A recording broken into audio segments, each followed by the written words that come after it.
हरिओम. समाधिपाद सूत्र क्रमांक 30.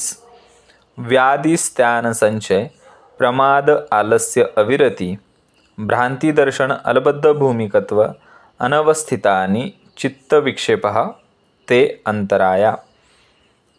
अर्थात हे 9 प्रकारचे विविध अडथळे योग साधनेच्या मार्गात अडथळा निर्माण करत असतात.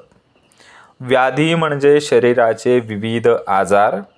स्त्यान म्हणजे मनाचा उत्साह हरवलेला असणे.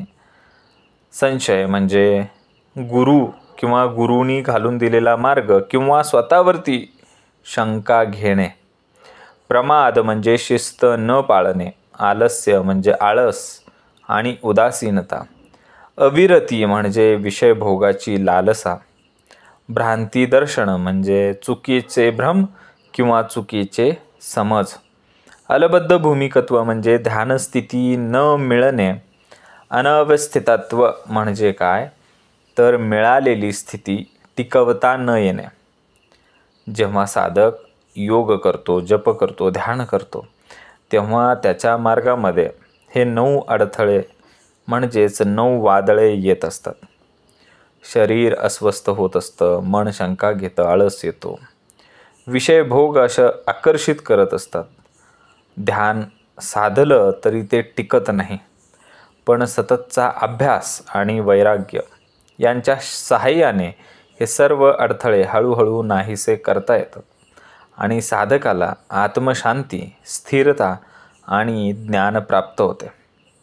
बघा उदाहरण, एखादे बीज जेव्हा उगवत असते तेव्हा तिथे दगड असतात, गवत असतं, किडे असतात.